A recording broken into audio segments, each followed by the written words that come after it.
Hello friends, আপনাদের সঙ্গে রয়েছে আমি স্বপ্না। খেলার দুনিয়ার সব খবর নিয়ে শুরু করব স্পোর্টস টাইম। আর শুরুতেই চোখ রাখবো স্পোর্টস টপ স্টোরিজে।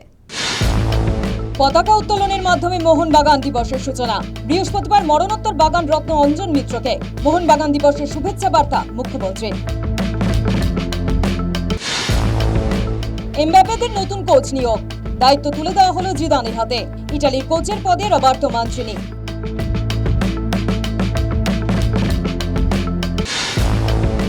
শ্রীলঙ্কা সিরিজের আগে ধাক্কা ভারতের, সহকারী কোচের পদ থেকে সরলেন দুষ্খাতে। টি দিলীপের জায়গায় নতুন ফিল্ডিং কোচ শুভদীপ ঘোষ। প্রতি বছরের মতো এবারও জাঁকজমকভাবে পালিত হচ্ছে মোহনবাগান দিবস। এবার দুদিন ধরে হবে অনুষ্ঠান। বুধবার ক্লাব প্রাঙ্গণে পতাকা উত্তোলন ও প্রাক্তন ফুটবলারদের মধ্যে একটি প্রদর্শনী ম্যাচ দিয়ে মোহনবাগান দিবস পালিত হয়। সমস্ত আকর্ষণ মজুদ থাকছে 30শে জুলাই বৃহস্পতিবার। এবার মরণোত্তর বাগান রত্ন পাচ্ছেন অঞ্জন মিত্র। রত্ন গ্রহণ করবেন প্রয়াত অঞ্জন মিত্রের স্ত্রী সুজাতা মিত্র। থাকবে অন্যান্য ক্ষেত্রে কৃতীদের সম্মান প্রদান। নেতাজি ইন্ডোর স্টেডিয়ামে আয়োজিত অনুষ্ঠানে শেষ লগ্নে থাকবে সাংস্কৃতিক অনুষ্ঠানও। প্রতি বছরের মতো এবারও মহা সমারোহে পালিত হচ্ছে মোহনবাগান দিবস। 1911 সালে 29শে জুলাই ব্রিটিশ বধ করে প্রথমবার আইএফএ শিল্ড জিতেছিল সবুজ মেরুন। ভারতীয় ফুটবলের ইতিহাসে এই দিনটা বরাবরই গর্বের। মোহনবাগান দিবস উপলক্ষে শুভেচ্ছা জানালেন রাজ্যের মুখ্যমন্ত্রী শুভেন্দু অধিকারী। সোশ্যাল মিডিয়ায় একটি পোস্ট করেছেন তিনি। তাতে মুখ্যমন্ত্রী লিখেছেন, গর্বের 29শে জুলাই, জয় মোহনবাগান বলে উল্লেখ করে সকলকে আন্তরিক শুভেচ্ছা ও অভিনন্দন জানিয়েছেন শুভেন্দু। প্রতি বছরের মতো এবছরও 1 আগস্ট পালন করা হবে ইস্ট বেঙ্গল ক্লাবের প্রতিষ্ঠা দিবস। এবছর ক্লাবের 107তম প্রতিষ্ঠা দিবস। এবারও প্রতিষ্ঠা বার্ষিকী স্মরণীয় করে রাখতে একাধিক অনুষ্ঠানের পরিকল্পনা নিয়েছে লাল হলুদ। ক্লাব তাঁবুতে দলীয় পতাকা উত্তোলনের পাশাপাশি মূল অনুষ্ঠান হবে নজরুল মঞ্চে।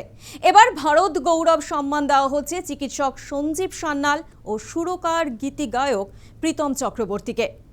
জীবনকৃতি পুরস্কার পাবেন প্রাক্তন অধিনায়ক বলাই মুখোপাধ্যায়। পুরস্কার প্রাপ্তির তালিকায় রয়েছেন অভিনেতা প্রসেনজিৎ চট্টোপাধ্যায় ও অভিনেতা পরিচালক কৌশিক গঙ্গোপাধ্যায়। ডুরান্ট খেলতে দেখা যেতে পারে অভিনেতা টাইগার শ্রফকে। সবকিছু ঠিকঠাক থাকলে মুম্বাই সিটি এফসির হয়ে খেলতে পারেন। দলে রাখা হয়েছে তাকে। শুরু করে দিয়েছেন অনুশীলনও। ফুটবল মাঠে নামলেও এখনও অভিনয় ছাড়ার কোনো সম্ভাবনা নেই বলে জানিয়েছেন বলিউড অভিনেতা। শিলংয়ের একটি গ্রুপ পর্বের ম্যাচে খেলবেন টাইগার শ্রফ। বিশ্বকাপের আগে কোচের পদ থেকে সরে দাঁড়ানোর কথা ঘোষণা করেছিলেন দিদিয়ে দেশ। সেমিফাইনালে বিদায়ের পর ফ্রান্সের জাতীয় দলের হেড কোচ কে হবেন তা নিয়ে শুরু হয়েছিল চর্চা। অবশেষে সমস্ত জল্পনার অবসান হলো। হেড কোচ হিসেবে নিয়োগ করা হলো কিংবদন্তি ফুটবলার জিনেদিন জিদানকে। ইউরো কাপে ফ্রান্সের ডাগ আউটে বসতে দেখা যাবে তাকে। বিশ্বকাপ জয়ী ফ্রান্স দলের ফুটবলার ছিলেন তিনি। জাতীয় দলের কোচ হিসেবে জিদানের নতুন ইনিংস কেমন হয় এখন সেটাই দেখার। গত 3বার বিশ্বকাপে যোগ্যতা অর্জন করতে পারেনি ইতালি। সেই দুরবস্থা ঘোচাতে জাতীয় দলের কোচ পরিবর্তনের সিদ্ধান্ত নিয়েছিল দেশটির ফুটবল সংস্থা। কিন্তু কোচ বাছতে গিয়ে চরম সংকটে পড়তে হয়েছিল তাদের। অবশেষে দীর্ঘ নাটকের পর কোচ হিসেবে রবার্তো মানচিনিকে নিয়োগ করা হয়েছে। এর আগে 2018 থেকে 2023 সাল পর্যন্ত 4বারের বিশ্ব চ্যাম্পিয়নদের কোচের দায়িত্ব ছিলেন তিনি। সেই সময় ইউরো জিতলেও বিশ্বকাপের যোগ্যতা অর্জন করতে পারেনি ইতালি।